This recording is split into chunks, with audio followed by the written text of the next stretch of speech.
ওয়ালাইকুম রহমতুল্লাহ। আলামিন মিডিয়া চ্যানেলে আপনাদের সবাইকে স্বাগতম। আজকের পুরো সংবাদ জুড়ে আপনাদের সাথে আছি আমি মোহাম্মদ আলামিন। চলে যাচ্ছি বিস্তারিত সংবাদে। আপনাদের সবাইকে আমন্ত্রণ জানাচ্ছি আজকের এই বিশেষ সংবাদ বুলেটিনে আমাদের সঙ্গে থাকার জন্য। আমরা খুব শীঘ্রই ফিরে আসছি বিস্তারিত সকল সংবাদ নিয়ে।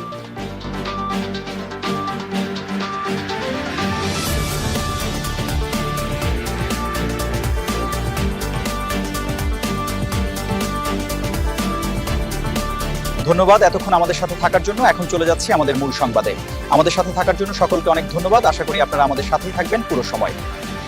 মুরাদনগর উপজেলা স্বাস্থ্য কমপ্লেক্সে দীর্ঘদিন ধরে চিকিৎসক সংকট ও অব্যবস্থাপনার কারণে সাধারণ রোগীদের চরম ভোগান্তি পোহাতে হচ্ছে। পর্যাপ্ত ডাক্তার না থাকায় অনেক ক্ষেত্রেই রোগীরা প্রয়োজনীয় চিকিৎসা থেকে বঞ্চিত হচ্ছেন।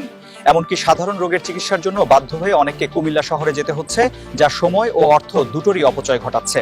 এছাড়া সরকারি হাসপাতালে বিনামূল্যে ওষুধ পাওয়ার কথা থাকলেও তবে অনেক রোগী সেই সুবিধা পাচ্ছেন না। ফলে দরিদ্র ও নিম্ন আয়ের মানুষেরা সবচেয়ে বেশি সমস্যার মুখোমুখি হচ্ছেন। এই পরিস্থিতির দ্রুত সমাধান প্রয়োজন। প্রয়োজনীয় সংখ্যক চিকিৎসক নিয়োগ, হাসপাতালের সার্বিক ব্যবস্থাপনার উন্নয়ন এবং রোগীদের জন্য নিশ্চিতভাবে বিনামূল্যে ওষুধ সরবরাহ নিশ্চিত করা এখন সময়ের দাবি।